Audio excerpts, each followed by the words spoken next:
Hello friends, welcome you all on Vidarbha I S academies online platform. Guys, आपण already आपला जो weak अगोदरचा जो वीक झालेला आहे 12 जून टू 18 जूनपर्यंत डिस्कशन आपण ऑलरेडी कंप्लीट केलेलं आहे. आता या लेक्चरमध्ये आपल्याला जवळपास कुठून डिस्कस करायचं आहे, फ्रॉम 19 जून ऑनवर्ड्स आपण डिस्कशन्स करणार आहोत. Okay, let's start the discussions regarding 19 June to 25 June related to the current affairs. Okay, revision series आपण ऑलरेडी लास्ट व्हिडिओजमध्ये तुम्ही बघितलं असेल आणि डेफिनेटली तुम्हाला त्याचा फायदा झालेला असेल की कोणतं करंट आहे बेसिकली त्या वीकमध्ये न्यूजमध्ये होतं, त्या रिगार्डिंग तुम्हाला डेफिनेटली त्याचा फायदा झालेला असेल. चला बघा, आता इथे काय की आपल्याला एक्झॅक्टली टायटल्स बघून घेऊ, एक आयडिया घेऊ की आपल्याला समरी बघू की व्हिडिओमध्ये काय काय असणार आहे. तर बघा, पहिले सगळ्यात वेस्ट सेती हायड्रो पॉवर प्रोजेक्ट जो नेपाळमध्ये बेसिकली नेपाळचा एक प्रोजेक्ट आहे हायड्रो पॉवर प्रोजेक्ट, तो बेसिकली चायनाच्या हातून इंडियाच्या हातामध्ये आलेला आहे. त्या रिगार्डिंग हा एक आपल्याला न्यूजमध्ये आलेला टॉपिक आहे. देन श्युअरिटी बॉन्ड्स एक न्यूजमध्ये आले. Then sovereign gold bonds, yes sovereign gold bonds बद्दल आपण डिस्कशन्स करणार आहोत. ॲस्पिरेशनल डिस्ट्रिक्ट प्रोग्राम एक आहे.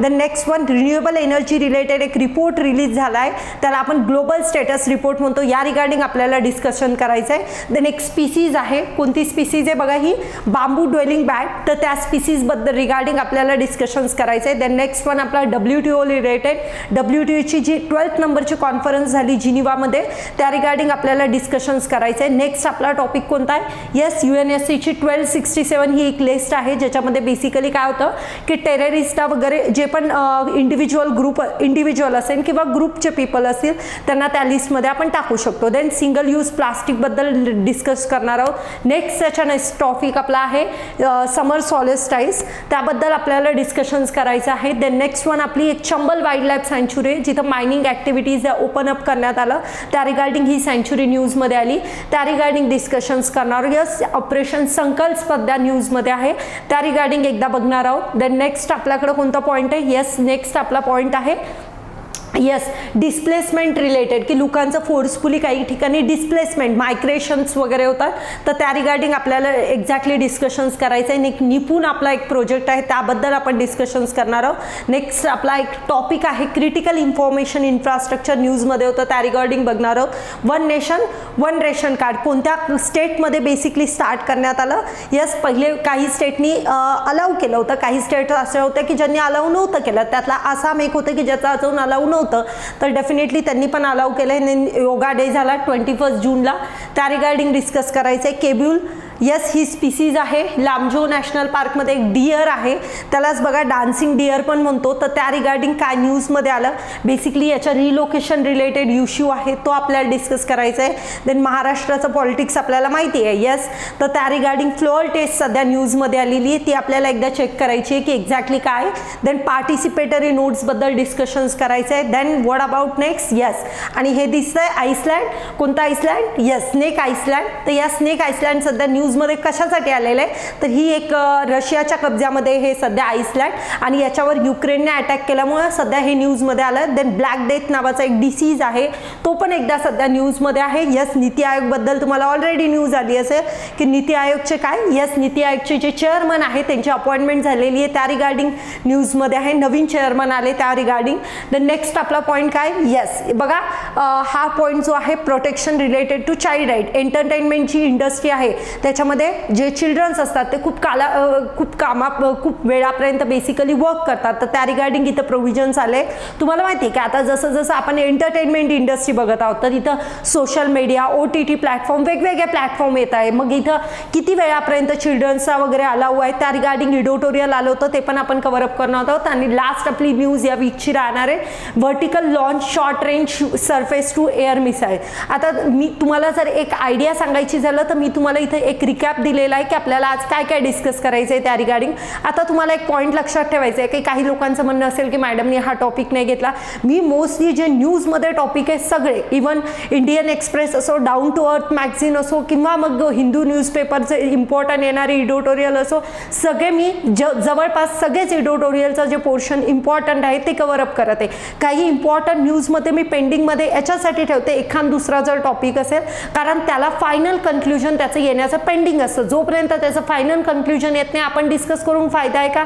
आपल्याला फायनली काय करायचं आहे, त्याच्या रिलेटेड जो क्रिप्स आलेला आहे त्या मटेरियल रिलेटेड, ती न्यूज रिलेटेड जे क्रिप्स मटेरियल आपलं तयार झालेलं आहे त्या रिगार्डिंग डिस्कशन्स करायचं. ओके, तर चला विदाउट वेस्टिंग टाइम आपली जी फर्स्ट न्यूज होती काय, वेस्ट सेती हायड्रो पॉवर प्रोजेक्ट. हा कशासाठी न्यूजमध्ये, तर तुम्हाला ऑलरेडी माहीत झालं असेल की हा प्रोजेक्ट कशासाठी न्यूजमध्ये. तर हा प्रोजेक्ट कशासाठी न्यूजमध्ये आला की आपले प्राईम मिनिस्टर यांनी काय केलेलं आहे, एक प्लेस आहे नेपाळमध्ये लुंबिनी, ती कशासाठी, यस गौतम बुद्धांची जी बुद्ध जयंती होती त्या दिवशी बेसिकली त्यांनी इथे व्हिजिट केलं, त्या रिगार्डिंग इथे हा टॉपिक न्यूजमध्ये आला. आणि हा जो प्रोजेक्ट आहे याची डील पहिले कुणाकडे होती, जवळपास 2012 ते 2018 ह्या टाइम पिरियडपर्यंत हा प्रोजेक्ट चायना कंट्रोल करत होता आणि आता तो प्रोजेक्ट कुणाच्या हातामध्ये आलेला आहे, यस आपल्या इंडियाकडे तो प्रोजेक्ट शिफ्ट झाला आहे. त्याच्यामुळे हा प्रोजेक्ट न्यूजमध्ये आला. याची लोकेशन इम्पॉर्टंट आहे, कोणत्या रिव्हरवर आहे हा इम्पॉर्टंट आहे. तर बघा ही कर्नाली रिव्हर जी आहे याची ही ट्रिब्युटरी आहे, कोणती, सेती रिव्हर ही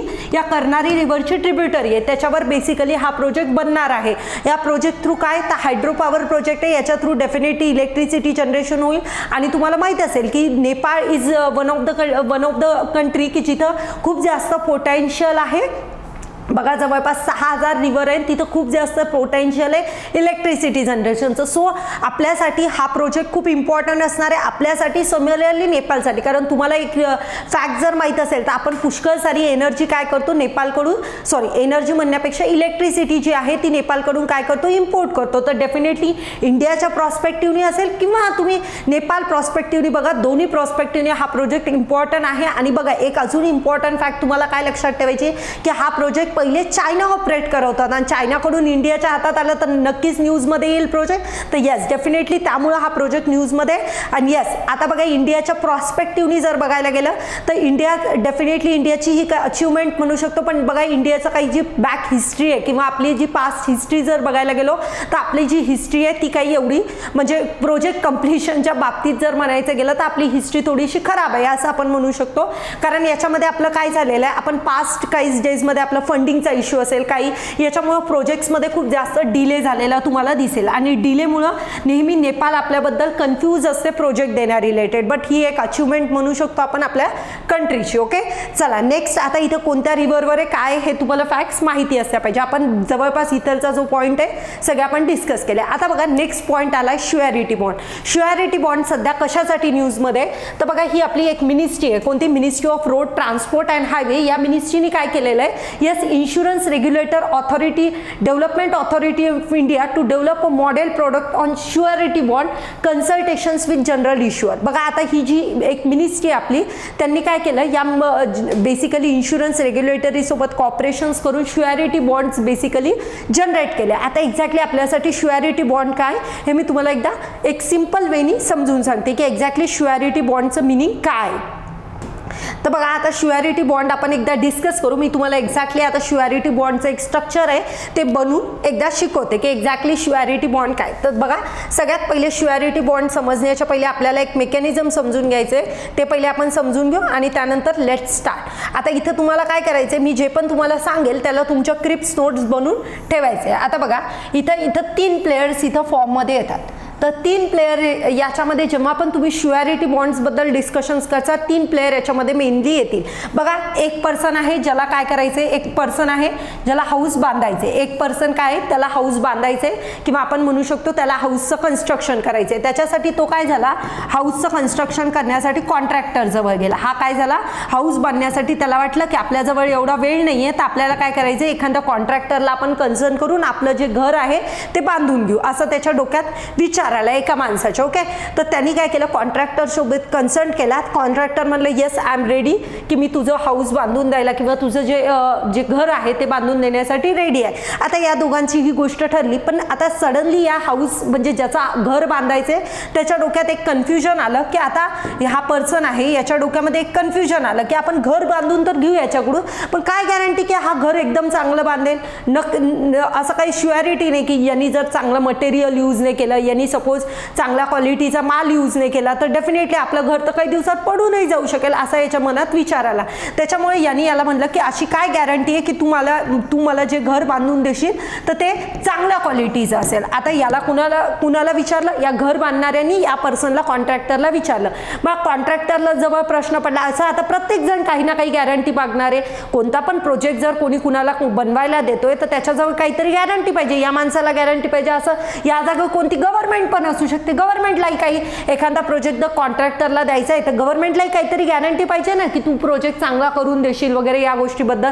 मग बघा आता या कॉन्ट्रॅक्टर जवळ तर अशा सगळ्या वेळेस कंडिशन येतील. मग हा काय करतो, हा जातो इन्शुरन्स IRDAI ही जी आपली एक इन्शुरन्स कंपनी आहे हिच्याकडे जातो. हिला काही अमाऊंट ऑफ फीज चार्ज करतो. ओके, हिला फीज चार्ज करतो आणि त्याला काय म्हणतो, तू एक काम कर, मी तुला एक अमाऊंट ऑफ फी देतो, फक्त तू माझ्या बिहाफ एक गॅरंटी घे की एक गॅरंटीचा पेपर जनरेट कर आणि मला तो पेपर या लोकांना द्यायचा आहे कारण हे लोक मला गॅरंटी मागत आहे. तर डेफिनेटली ही ऑर्गनायझेशन काय म्हणे, हो मी तुला गॅरंटी द्यायला तयार आहे. आता ही गॅरंटी द्यायला का तयार होईल, कारण ही बेसिकली इन्शुरन्स रेग्युलेटरी ऑथॉरिटी ही याला काय म्हणेल की हो मी तुला जी गॅरंटी घेतो तू फक्त मला काय कर, एक अमाऊंट ऑफ फीज पेड कर, मी तुला एका पेपरवर प्रॉपरली लिहून जी पण ॲग्रीमेंट आहे तो साईन करतो, तो ॲग्रीमेंट देऊन तू काय कर या पर्सनला, हा पर्सन जो आहे गव्हर्नमेंटला तो गव्हर्नमेंट असेल किंवा तो जो घर बांधणारा असेल या दोघांना तू काय करू शकेल, देऊ शकेल. हा त्याची काय करेल, गॅरंटी घेईल. कोण घेईल, ही insurance regulatory authority of India जी आहे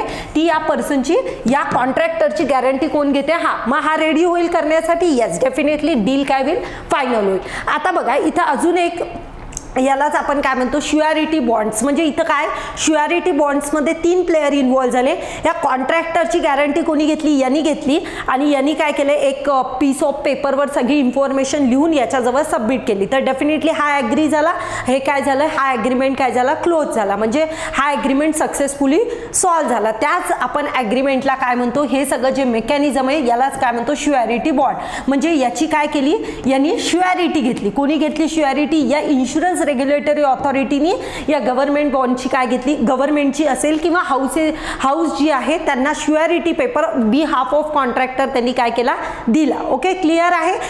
या कॉन्ट्रॅक्टरची गॅरंटी कोणी घेतली, यांनी, आणि तो पेपर कुणाला सबमिट केला, गव्हर्नमेंटला असेल किंवा जो घर बांधणारा असेल त्या कोणाला पण त्यांनी पेपर सबमिट केला. यालाच आपण काय म्हणतो श्युअरिटी बॉन्ड. क्लिअर आहे. हेच मेकॅनिझम यूज करायचं. आता बघा सेकंड पॉईंटमध्ये मी तुम्हाला अजून एक मेकॅनिझम आहे ते समजून सांगते, ते पण नोट डाऊन तुम्ही करू शकता. बघा आता आपल्याजवळ इथे एक कॉन्ट्रॅक्टर होता, इथं कोण होता, इथं गव्हर्नमेंट किंवा जो ज्याचं घर बांधायचंय तो पर्सन असेल. ओके, पर्सन किंवा ज्याचं घर बांधायचंय तो पर्सन, इथं कॉन्ट्रॅक्टर आणि वरती कोण नव्हतं, insurance regulatory authority. Same mechanism. याला गॅरंटी आहे का की हा चांगलं बांधून देईल. मग हा काय झाला, आता इथं जर बँक किंवा कोणती पण बँक असेल किंवा SBI बँक असू शकते, कोणती पण प्रायव्हेट बँक वगैरे, आता त्यांच्याकडून जर याला गॅरंटी घ्यायची असेल, पहिले कोण होतं इथं insurance regulatory authority of India, ती जेव्हा असेल तेव्हा आपण त्याला काय म्हणणार आहोत, श्युअरिटी बॉन्ड. आता इथं गॅरंटी जनरेट करत असेल, guarantee bond, guarantee mechanism use केल्या जात असेल तर इथं कोण असेल, बँक. आता बँक काय करेल, या कॉन्ट्रॅक्टरला जेव्हा त्याची गॅरंटी घ्यायची असेल तेव्हा ती काय म्हणेल, हो मी तुझी गॅरंटी घ्यायला रेडी आहे, पण तू काय कर, मला फीज पण चार्ज कर.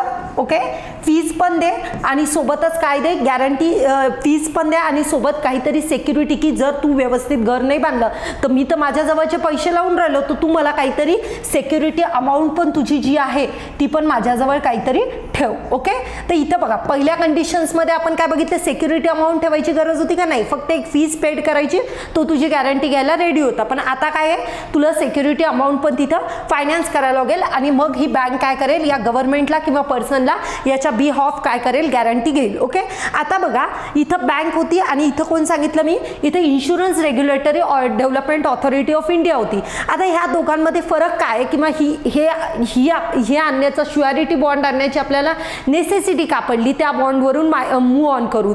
तर सगळ्यात इम्पॉर्टंट पॉईंट आहे इथं का आलेला आहे हा, तर इथं बघा जेव्हा बँक येते बँक काय करते, त्याला काहीतरी सिक्युरिटी अमाऊंट मागते. जर सिक्युरिटी अमाऊंट जर बँक याला मागेल तर बघा याच्याजवळ ऑलरेडीच आपल्या इथं प्रोजेक्ट्स कसे चालतात, मोस्टली बघा प्रोजेक्ट्समध्ये कॉन्ट्रॅक्टरला स्वतःच्या जवळचा काही पैसा लावावा लागतो. मग अशी जर सिक्युरिटी अमाऊंट पण त्यांनी तिथं करून ठेवून दिली किंवा तिथं जर त्यांनी अमाऊंट तिथं ठेवली तर डेफिनेटली त्याच्याजवळ जे असेल कॅपिटल, ते कॅपिटल कसं होईल, सेकंड केसमध्ये कॅपिटल कसं होईल, कॅपिटल तुम्हाला वर्किंग कॅपिटल जे आहे ते कसं रिड्यूस झालेलं दिसेल. येस, या कंडिशन्समध्ये काय त्याला सिक्युरिटी अमाऊंट ठेवायची गरज आहे का, डेफिनेटली नाही. म्हणजे कॅपिटल इथं जे वर्किंग कॅपिटल असेल ते कसं असेल, याच्याकडे जास्त असेल. म्हणजे कॉन्ट्रॅक्टरकडे जे राहणारं वर्किंग कॅपिटल आहे ते खूप जास्त राहील. म्हणजे तो जास्तीत जास्त पैसा काय करेल, याच्यामध्ये ज्या प्रोजेक्ट्समध्ये इन्व्हेस्ट करायचं आहे तिथं करेल. इथं गॅरंटीच्या इथं पैसा ठेवेल का नाही.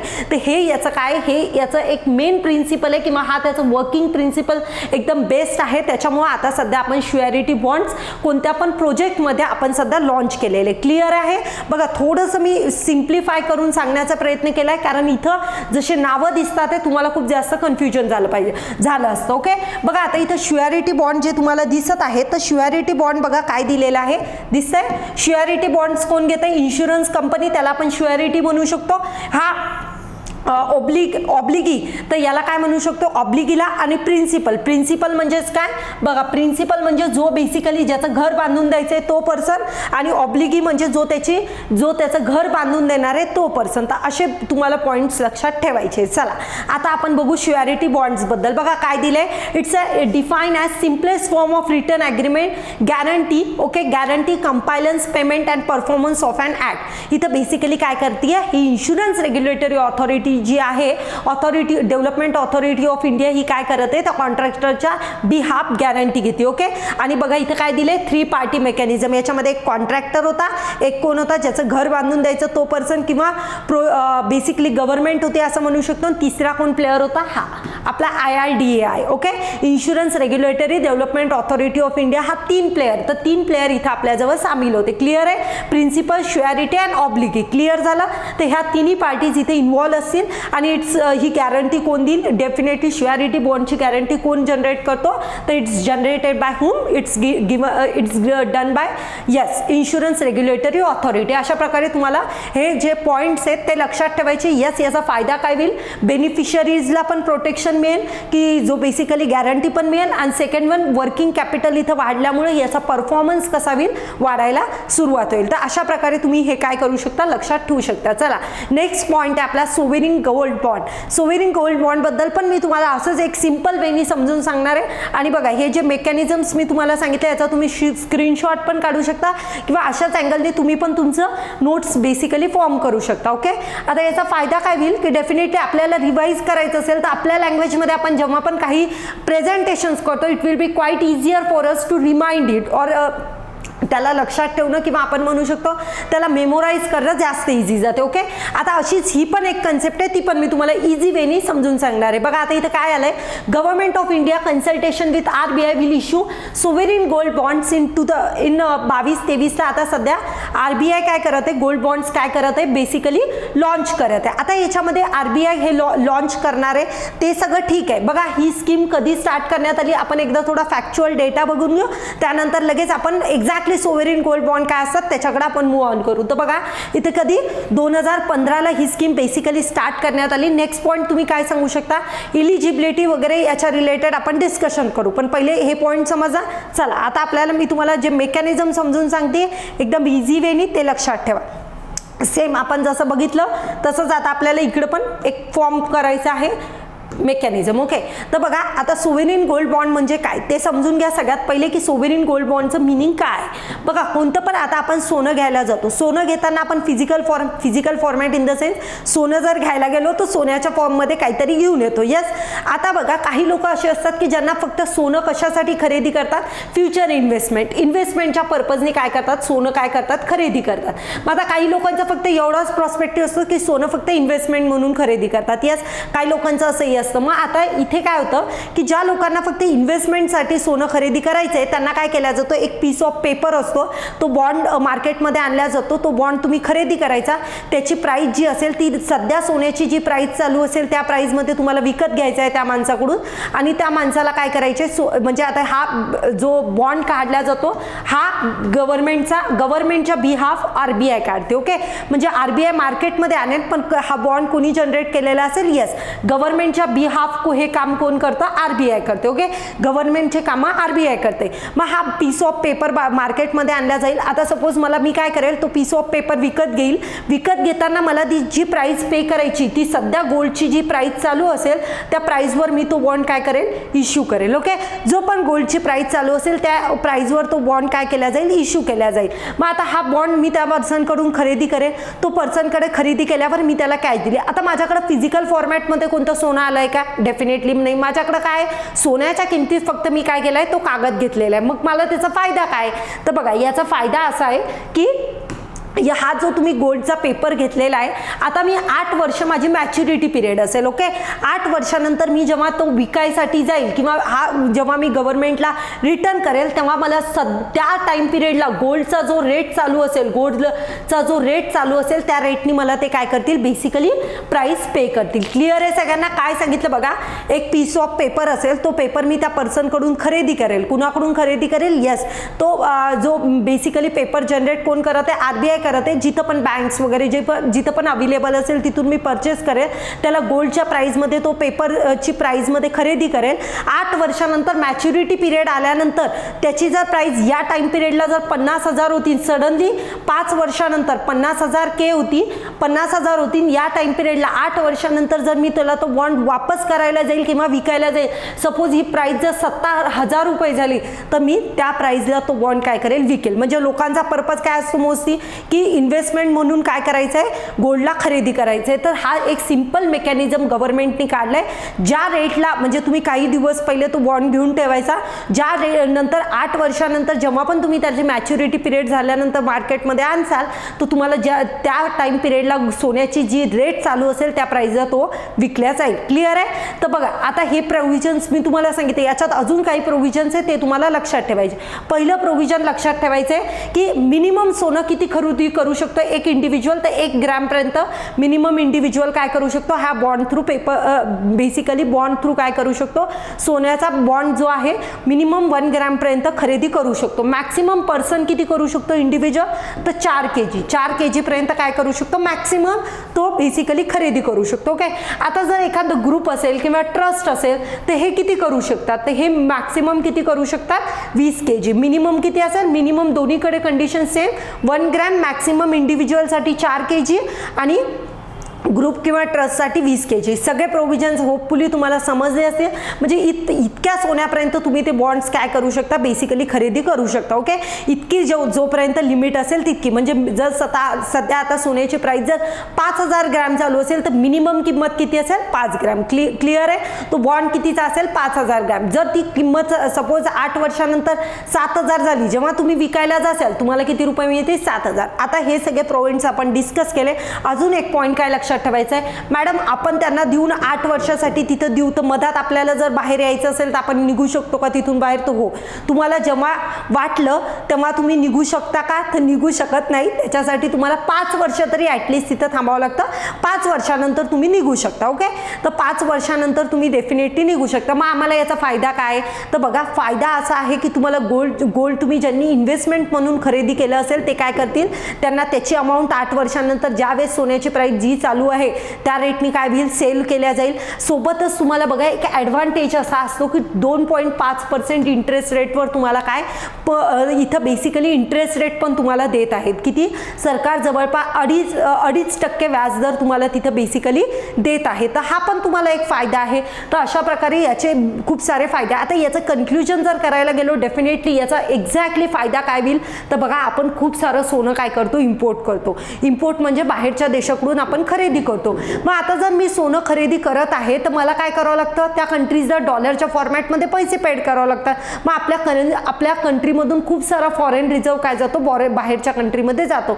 मग असे काही लोक आहेत की ज्यांना फिजिकल गोल्डमध्ये काहीच इंटरेस्ट नाही, फक्त ते इन्व्हेस्टमेंट म्हणून बघत आहे, त्यांच्यासाठी हा एक अल्टरनेटिव्ह असू शकतो का नाही? येस, डेफिनेटली असू शकतो.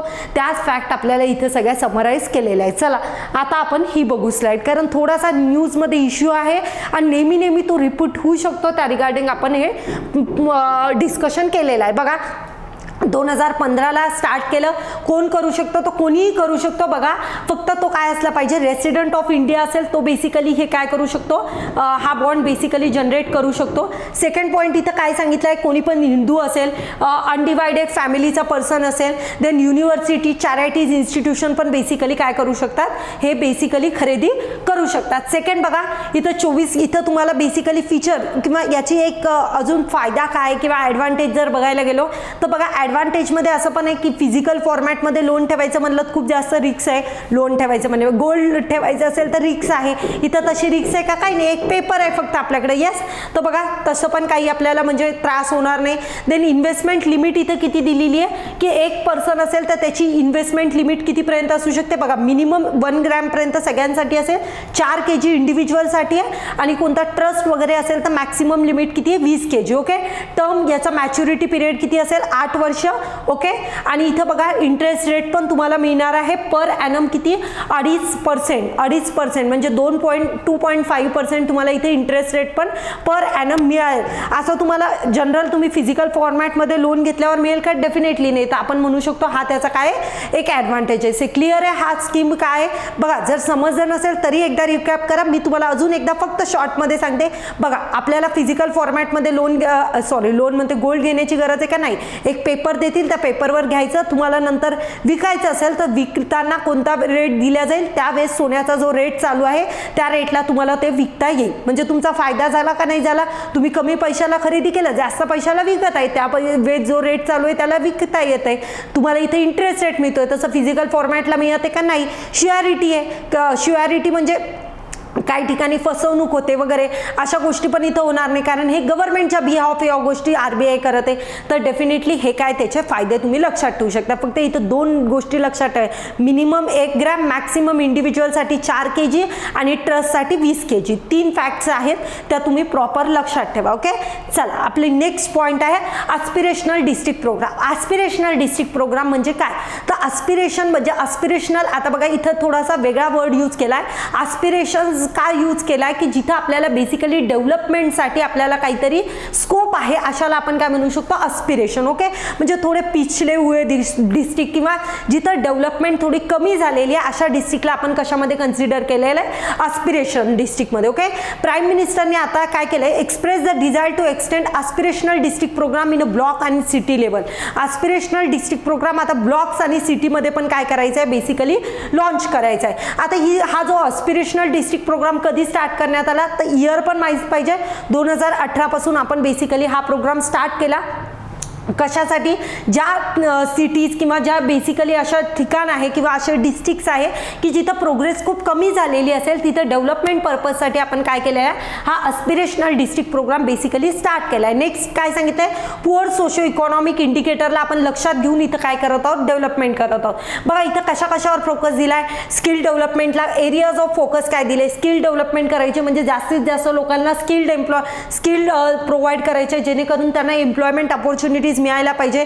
फायनान्शियल इन्क्लुजनचा 5% वेटेज दिले. फायनान्शियल इन्क्लुजन म्हणजे every section of the society जो आहे त्याला बेसिकली फायनान्शियल सिस्टीममध्ये आणायचं आहे. यस, त्याला बँक्स अकाउंट खोलून द्यायचे, ती इथं आपण करत आहोत. ॲग्रिगेशन, इरिगेशनवर फोकस करायचा आहे.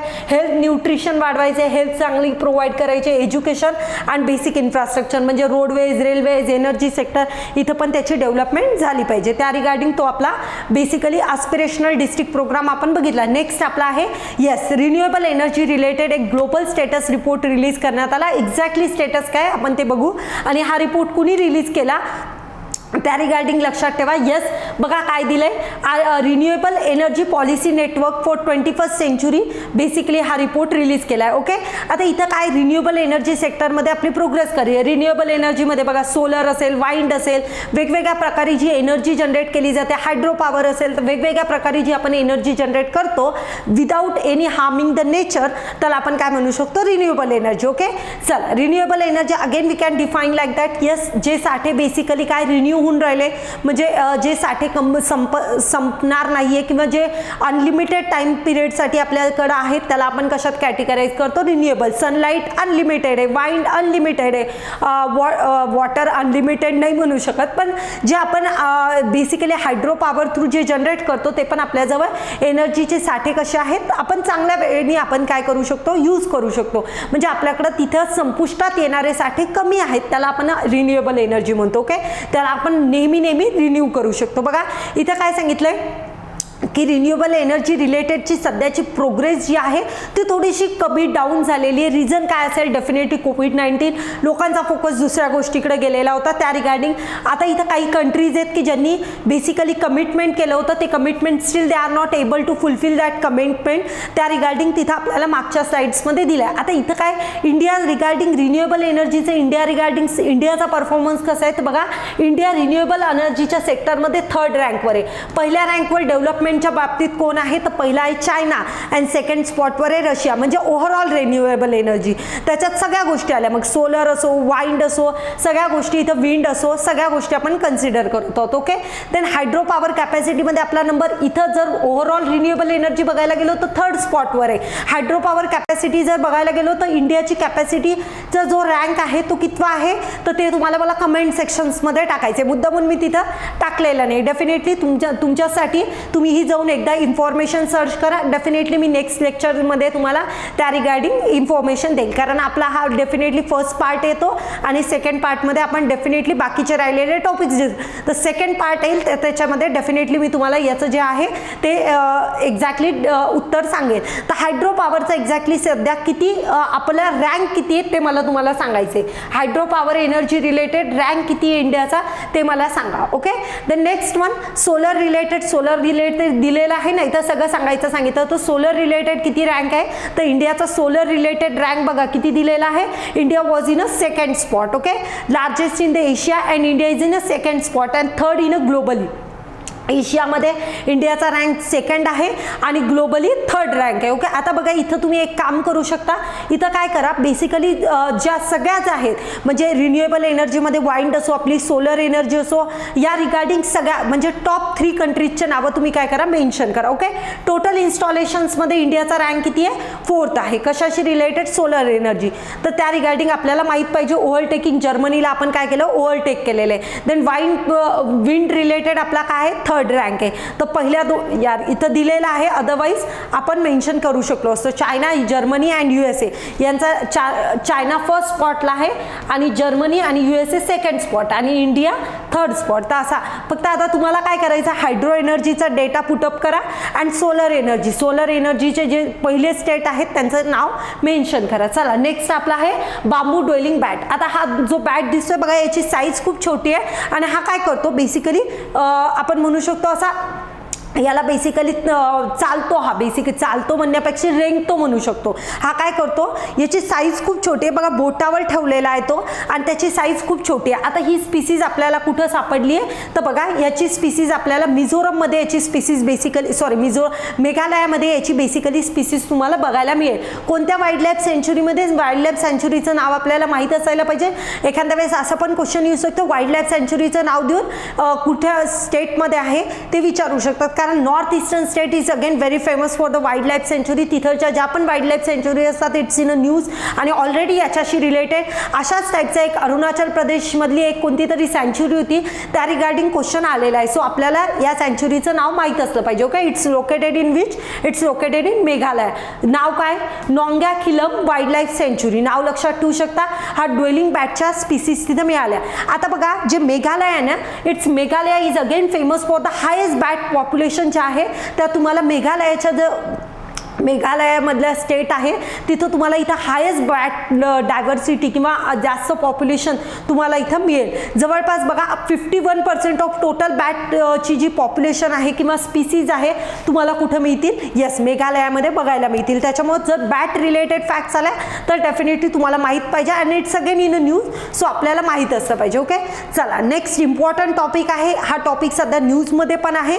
मी तुम्हाला लास्ट टाइम पण सांगितलं होतं की मीटिंग चालू आहे. मीटिंगचं एकदा कन्क्ल्युजन आलं, जसं आपल्याकडे एडिटोरियल्स वगैरे मध्ये फॅक्ट्स आल्या, मी तुम्हाला डेफिनेटली त्याच्याशी रिगार्डिंग काय डेव्हलपमेंट आली ती डिस्कस करेन. तर WTAची डेफिनेटली 12th मीटिंग झाली. 2 वर्षांनी मीटिंग्स होतात. आता मीटिंग झाल्यानंतर काय झालं तर बघा, मीटिंगमध्ये काही डिसिजन्स असतात ते घेतले जातात. तर त्या रिगार्डिंग डेफिनेटली मीटिंगला काय कशा रिगार्डिंग कन्क्लूड करण्यात आलं ते आपल्याला बघायचं आहे. कोविड-19मुळे ही मीटिंग ऑब्व्हियसली डिले झाली. काही फिशरीज रिलेटेड इश्यूज होते, वॅक्सिन्स रिलेटेड इश्यूज होते, अजून ॲग्रिकल्चर सबसिडी रिलेटेड इश्यू होते. या रिलेटेड काय काय डेव्हलपमेंट झाली आपण डिस्कस करू. ओके, सगळ्यात पहिले बघा फिशिंग रिलेटेड काय डेव्हलपमेंट झाली. फिशिंग रिलेटेड समजून घेण्यासाठी एक प्रॉस्पेक्टिव्ह समजून घ्या. देर आर 2 टाईप, एक डेव्हलपिंग कंट्री असेल आणि एक डेव्हलपिंग कंट्रीमध्ये सपोज टेक एक्झाम्पल ऑफ कोणती घेता, येस कोणती पण डेव्हलप कंट्री एक घ्या. एक जापान घेऊ आपण. ओके, डेव्हलप कंट्री आहे जापान, येस, आणि दुसरी कंट्री आपण घेऊ. ओके, इंडिया घेऊ. आता बघा जर जापान आणि इंडियाचं जर तुम्ही कंपॅरिझन करसाल तर डेव्हलप कंट्रीकडे ऑलरेडी पैसा जास्त आहे कम्पेअर टू इंडिया. तर डेफिनेटली या डेव्हलप कंट्रीजमध्ये काय एक ॲडव्हान्टेज काय असतो, यांच्याकडे पैसा रिच मनी असल्यामुळे हे काय करतात त्यांच्या फार्मरला किंवा जे पण फिशरमॅन असतील यांना सबसिडी देतात. म्हणजे आता ज्या लोकांना सबसिडी माहितीच असायला पाहिजे एक्झॅक्टली काय समजून घ्या. सबसिडी म्हणजे जेवढी त्याला लागतीये लागवड त्याच्यापेक्षा ती जी प्राईज आहे ती सरकार पे करत असल्यामुळे जेव्हा ते मार्केटमध्ये येईल तेव्हा कमी रेटनी. सपोज आता मला एखादी गोष्ट मॅन्युफॅक्चर करण्यासाठी 100 रुपये लागतात. जर गव्हर्नमेंटने मला त्याला म्हणजे आता एखादी गोष्ट मॅन्युफॅक्चर करण्यासाठी जे पण मटेरियल लागेल ते मटेरियलला जर सबसिडी दिली, म्हणजे त्यातले जे मटेरियल मी घेते त्याच्यामध्ये जर मला कमी प्राईजला दिलं तर डेफिनेटली माझं प्रॉडक्ट कमी पैशात मार्केटला येईल. तर त्यालाच आपण काय म्हणतो सबसिडी. ओके, तर बघा सबसिडीमध्ये इथं काय केलं, सबसिडी जी गव्हर्नमेंटनं दिलेली आहे तर तिथं फिशरमॅनला सबसिडी दिल्या कारणाने त्यांच्याकडे ऑलरेडी त्यांच्या फिशरमॅनला त्याचा फायदा आहे. चांगल्या टेक्नॉलॉजीज आहेत त्याच्यामुळे जास्तीत जास्त जे एकदम डीपवाल्या फिशेस आहेत त्या काय करू शकतात, काढू शकतात, एक्सप्लॉइट करू शकतात. तसं डेव्हलपिंग कंट्रीजकडे एवढं टेक्नॉलॉजी वाईज म्हणू शकतो किंवा आपण म्हणू शकतो बाकीच्या गोष्टी वाईज आपण थोडंसं त्यांच्यापेक्षा खाली आहेत. ओके, खाली म्हणण्यापेक्षा आपण त्यांच्यापेक्षा थोडं प्रोग्रेस वाईज कमी असल्यामुळं आपल्याकडे तेवढ्या फॅसिलिटीज अवेलेबल नसतात. ओके, डेव्हलपिंग कंट्रीजकडे. मग आता इथं इश्यू काय चालू होता, ह्या फिशरमॅनला तुम्ही म्हणजे डेव्हलपिंग कंट्रीजला असं सांगण्यात येत होतं की तुम्ही फिशरमॅनला काय करा, फक्त 7 वर्षापर्यंत काय करा, सबसिडी प्रोव्हाइड करा. किती वर्षापर्यंत, डेव्हलपिंग कंट्रीला अशा गाईडलाईन्स देत होतं WTO की तुम्ही काय करा, तुमच्या फिशरमॅनला जर तुम्हाला सबसिडी द्यायची आहे तर फक्त किती 7 वर्षापर्यंत तुम्ही सबसिडी द्या. आणि डेव्हलप कंट्रीला काय म्हणे की तुम्ही आता कोणती सबसिडी द्यायची नाही. मग इंडियाने याच्या रिलेटेड ऑब्जेक्शन काढलं की 7 वर्षच आमचे फार्मरकडे आम्ही 7 वर्षात त्यांची डेव्हलपमेंट फिशरमॅनची आम्ही त्यांची 7 वर्षात डेव्हलपमेंट करू शकत नाही. आम्हाला हा जो टाइम स्पॅन आहे हा काय करायचा आहे, आम्हाला तो टाइम स्पॅन वाढवून पाहिजे.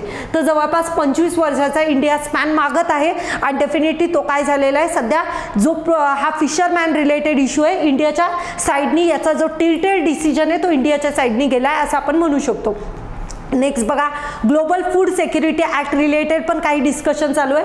आता ग्लोबल फूड सिक्युरिटी ॲक्टमध्ये काय, आता तुम्हाला माहिती आहे आपल्या इथे बेसिकली जे फार्मर्स आहेत त्यांच्या रिगार्डिंग नेहमी सबसिडी दिली जाते. त्या रिगार्डिंग आपल्याला नेहमी काय केलं जातं, WTO याच्यावर आपल्याला नेहमी बेसिकली क्रिटिसाइज केलं जातं आपल्या सबसिडीच्या याच्यावर. पण डेफिनेटली इंडियात सबसिडी देणं नेसेसरी आहे, कारण आपल्या इथलचं जो पॉप्युलेशन आहे त्यांना सबसिडी देणं नेसेसरी आहे. कारण फूड सबसिडी देणं नेसेसरी आहे, कारण आपल्या इथं अजून पण पुष्कळ पॉप्युलेशन ही काय आहे, पॉवर्टी जी आपली पॉवर्टी लाईन आहे त्याच्या खाली आहे. Okay, then next one e commerce transaction related पण इश्यू तेथे न्यूज डिस्कस करण्यात आला. आता ज्या ई कॉमर्स कंपनीज आहेत त्या जे पण पेमेंट करतात त्याच्यावर कोणताच टॅक्स लागत नाही. सध्याच्या कंडिशनमध्ये टॅक्स लागत नाही.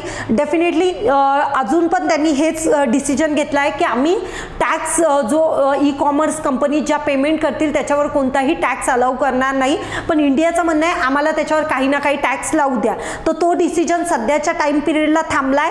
सध्या तर हाच डिसिजन आहे की तुम्ही ई कॉमर्स कंपनीवर कोणताही टॅक्स लावू शकत नाही, पण डेफिनेटली 1 ते 2 वर्षात तुम्हाला दिसेल की डेफिनेटली इंडियाच्या फेवरमध्ये हा डिसिजन टिल्टेड झालेला असेल. नेक्स्ट बघा, कोविड-19च्या ज्या वॅक्सिन्स रिलेटेड आहे. आता वॅक्सिन रिलेटेड जर पॉईंट लक्षात घ्यायचा असेल तर ज्या पण कंट्रीज वॅक्सिन डेव्हलप करतात त्या काय करतात, रिसर्च अँड डेव्हलपमेंट करून याच्यावर खूप सारा पैसा रिसर्च अँड डेव्हलपमेंटवर खर्च करून वॅक्सिन बनवतात आणि मग त्याचे जे कॉपीराइट्स असतात किंवा आपण म्हणू शकतो त्याचा पेटंट कुणाकडे असतो, कॉपीराइट नाही म्हणू शकत, पेटंट कुणाकडे जातो, तर पेटंट डेफिनेटली त्या कंट्रीकडे जातो. कोणत्या, की ज्यांनी रिसर्च अँड डेव्हलपमेंट करून बनवलेलं असेल. मग आता काही कंट्रीज अशा असतात, हेल्थचा असा इश्यू आहे की जिथं कोणता पॅन्डेमिक किंवा असे काही महामारी जर पसरलेली असेल तर तिथं डेफिनेटली तुम्हाला पैशापेक्षा पुढं किंवा प्रॉफिटपेक्षा पुढं जाऊन अप्रोच बघावं लागतं. तर या कंडिशन्समध्ये तुम्ही काय करत आहात, डेफिनेटली त्या कंट्रीजकडून जे रिसर्च अँड डेव्हलपमेंट घेतलेलं आहे त्यांचं लायसन्स या ज्या डेव्हलपिंग कंट्रीज आहे त्यांना अवेलेबल करून द्या, म्हणजे ते जास्तीत जास्त प्रोडक्शन्स करतील आणि काय करतील,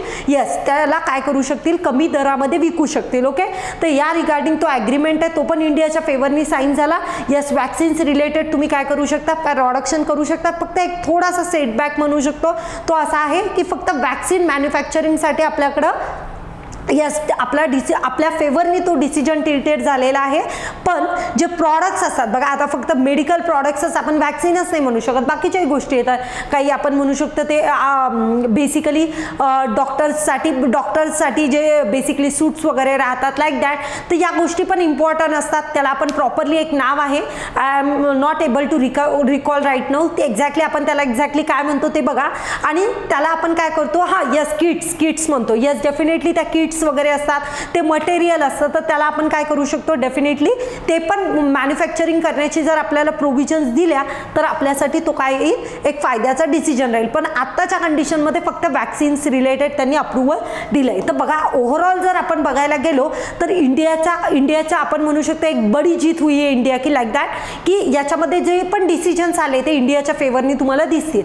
आता अजून तुम्हाला थोड्याशा फॅक्ट सांगते की WTOचं पहिलं नाव काय होतं, तर बघा general agreement on trade and तारीफ. GATT आपण बेसिकली GATT मध्ये आपण फक्त कोणते प्रोव्हिजन्स कव्हर अप करत होतो, we are considering only goods. Okay, आणि जसा WTO आला त्याच्यामध्ये आपण गुड्स अँड सर्व्हिसेस दोन्ही पण आपण काय करत आहे, कव्हर करत आहे. ओके, आणि हा कधी इन्व्हेंट किंवा याची इस्टॅब्लिशमेंट कधी झाली, तर 1995च्या टाइम पिरियडला बेसिकली हा काय झाला, बेसिकली स्टार्ट झाला. इंडियाचा फाउंडिंग मेंबर आहे का, तर डेफिनेटली. आणि सध्या किती, जवळपास 164 मेंबर आहे आणि जवळपास 98% जो ट्रेड आहे तो या WTO थ्रू केला जातो. ओके, चला नेक्स्ट आपला आहे UNSC 1267. आता या लिस्ट रिलेटेड आपल्याला डिस्कशन करायचं आहे. तर ही काय आहे, तर बघा आता इथं तुम्हाला दिसत असेल लष्कर येत आहे बा.